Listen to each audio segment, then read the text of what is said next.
Tonight at 10, an emotional day in one community as loved ones mourn a young woman who died after an argument with her husband. And historic flooding continues to ravage parts of Illinois. What Senator Durbin has to say about the new challenges communities across the state are facing. Plus, tonight an Uber driver is accused of raping a woman. How the victim's father found his daughter when she didn't come home. Your local news at 10 starts right now. Good evening and thank you for joining us. I'm Cymphanie Sherman. We've got a lot to get to on this very busy Saturday night. But first, we're tracking more wet weather for central Illinois. Let's go to our new weekend meteorologist, Sarah Converse, for the very latest. Sarah, what can we expect? Yeah, we're going to still stay in that soggy pattern, very humid outside as we have a lot of moisture in place into our area, not courtesy of a low pressure system out into the southeast, bringing us some more Gulf-like moisture. But the good news is that cold front you see out to the west, well, it's going to come through our area on Sunday, so we're going to have to fight a few showers and maybe a few rumbles here and there, but good news, going to be drying us out and bringing us sunshine for Monday and Tuesday. But for tomorrow, going to be warming up to 80 degrees, but no severe threat is in store. Just seeing some scattered showers. And then for what to expect for the rest of the week, we're going to have another Sunday soaker. But good news is the sunshine will return, bringing us cooler and drier conditions ahead. And then, unfortunately, rain chances will pick back up as we get into Wednesday with some scattered showers and storms. But back to you, Cymphanie. Thank you, Sarah. New tonight, a newlywed dispute goes awry. Now, a community is mourning the death of 27-year-old Alyssa Martin Jenkins. News Channel 20's Katie Bandish has more. Alyssa Martin Jenkins worked as a prison guard at the Logan Correctional Center. Earlier today, the community gathered to honor her memory. Here today to pray for her and her family. We just want to lift them up in prayer and just pray that they be strengthened with enlightenment and guidance and faith at this during this difficult time. It's been almost a week since Alyssa Martin Jenkins fell to her death in St. Louis after arguing with husband Bradley Jenkins. Those who knew her said she had one-of-a-kind personality. I can tell you that she was a very loving person. She was very personable, young, exuberant, full of life.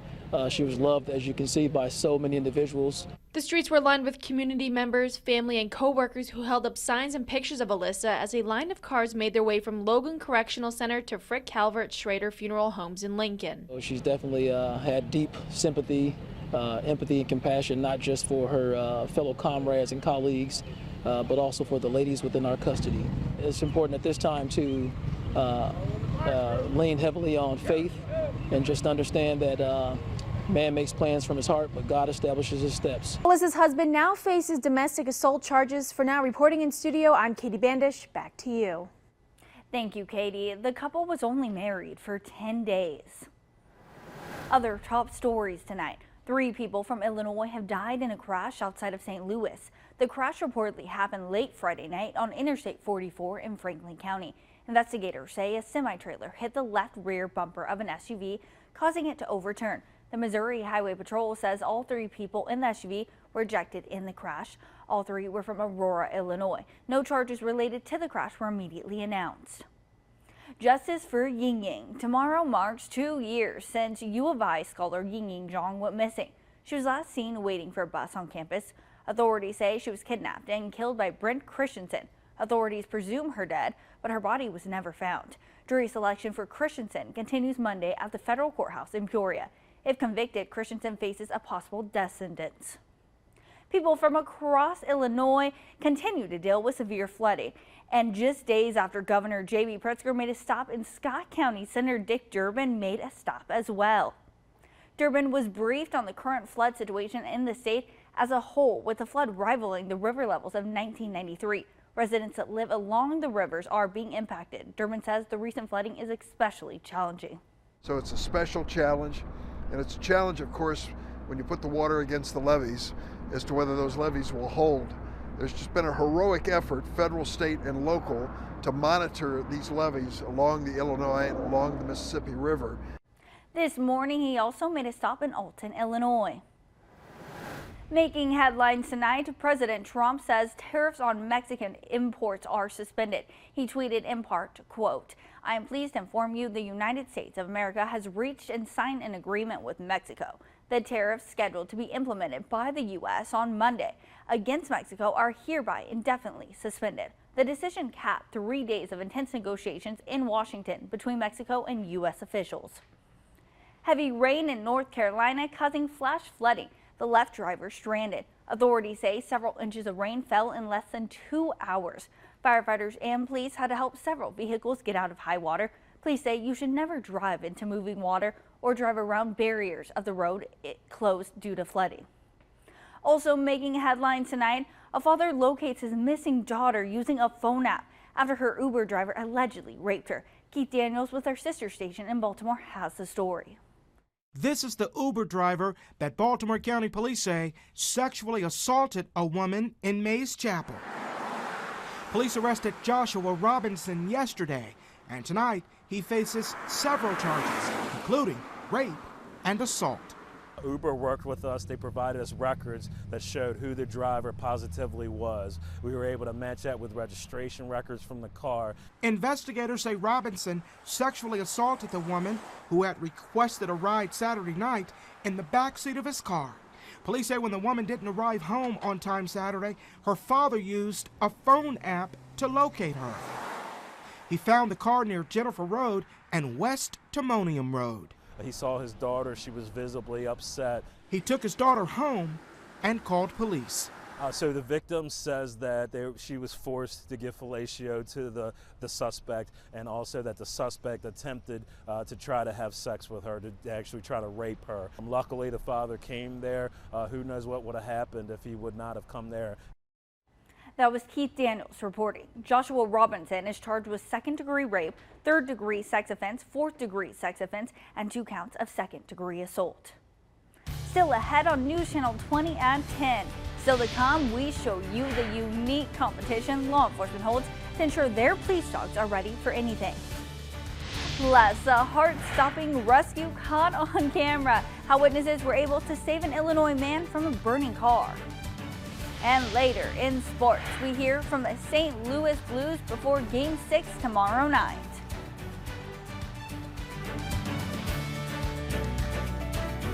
New tonight, several nearby witnesses saw a 48-year-old man's car plow into a vacant store in a strip mall. They then spring into action, and their quick thinking may have saved the driver's life. Eric Hahn has the story. The frantic rescue was captured on video. The driver still behind the wheel as flames consumed the vehicle. It all happened literally so fast. I don't even know how much time it took, but it seemed like, a minute. Everything happened so quick. Wayne Graham among those who rushed to help after the 48-year-old driver around midday plowed into the facade of this Palatine strip mall, the vehicle busting through brick. Code 3 at Hobby Lobby for a car in the building that is on fire. Saw a car sticking out of a building and fire coming out of the building. I probably swore, turned around, ran back, and grabbed the fire extinguisher. The driver not responding as Graham and others tried to keep the flames at bay. Multiple officers now at the scene. Graham emptying not 1, not 2, but 4 fire extinguishers. Every one of us, I'm sure, felt like the car was going to blow up at any moment. The tire blew, and you never saw 5 people jump so much in your life, because we're all like in there. We're going to have you try to pull this vehicle out if you can with your winch. Police finally freeing the vehicle, which was still on fire when multiple Good Samaritans doused the flames. The driver behind the wheel eventually freed. He was just out of it. And they hurried him right over to the ambulance because they had just pulled up. Officers used to pull out the car was provided by a nearby citizen. The driver was taken to the hospital with burn injuries, but his condition is not known at this time. Now let's head over to our new weekend meteorologist, Sarah Converse. Sarah, how's this week looking? Well, it's going to be still a soggy note, going to be sitting very humid and having to dodge some showers and potentially some storms here and there. But good news is, as we get into Monday and Tuesday, the sunshine will return. But stay tuned, I'll have more on your 7-day forecast and whether or not that sunshine will last for the rest of the next work week.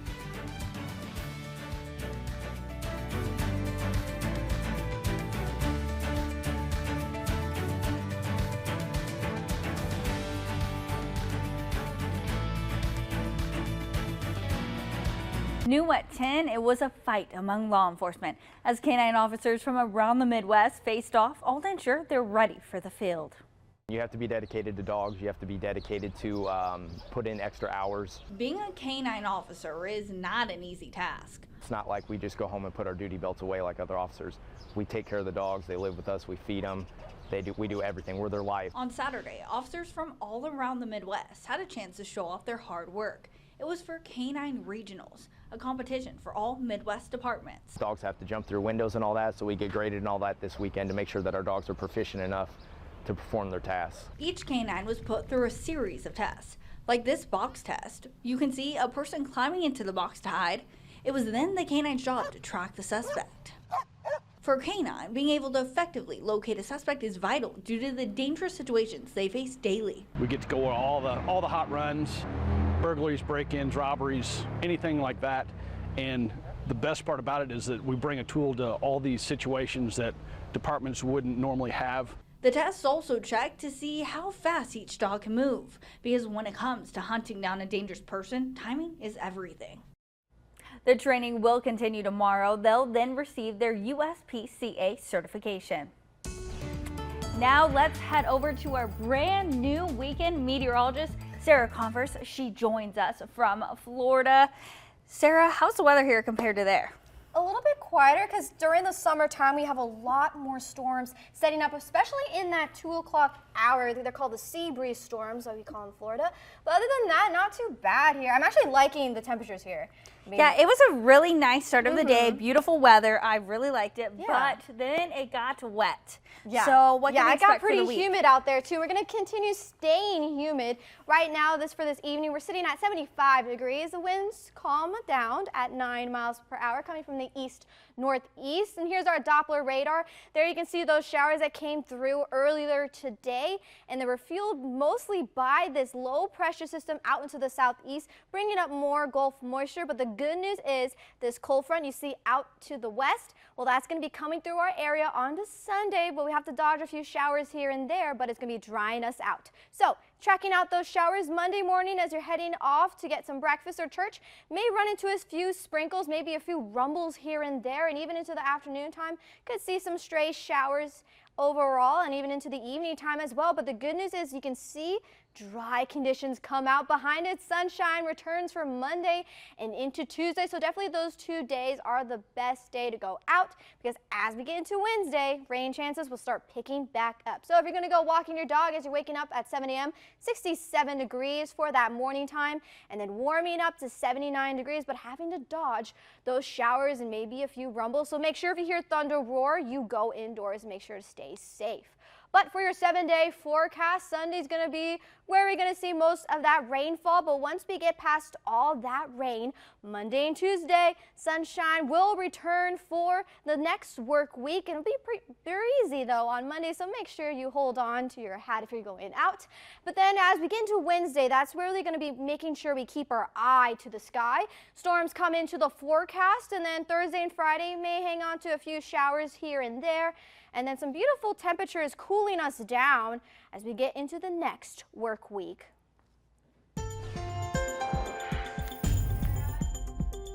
This Sunday on Full Measure, you don't know what they're going to say. And it's going to be a story that has legs for a long time. The best of our 4th season, from fascinating interviews. You've never met President Trump? Never. To foreign reports tracking terrorism. And a stunning look inside some of our travels. There we go. Yep. Our correspondents reflect on the most interesting and important stories Sunday on Full Measure. You can watch Full Measure every Sunday at 9 a.m. Up next on News Channel 20 at 10, a summertime staple. Coming up, we take you to the annual Legacy of Giving Music Festival. And before we head to break, here's a look at this week's Soars. The extraordinary footage comes exclusively out of Pennsylvania.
for community. It's a summertime tradition here in the capital city. Today, dozens of bands got together for the Legacy of Giving Music Festival.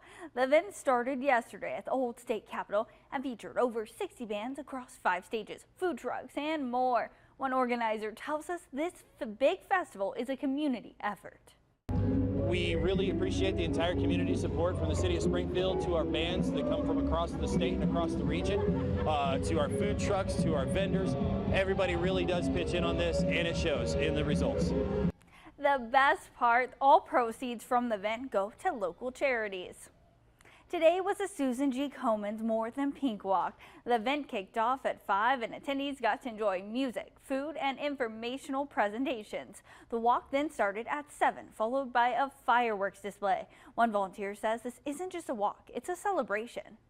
It is a time to recognize folks that are battling this disease, our metastatic folks. It's to celebrate folks that maybe are going through years of survivorship. I myself am looking at my 11th year, thrilled about it.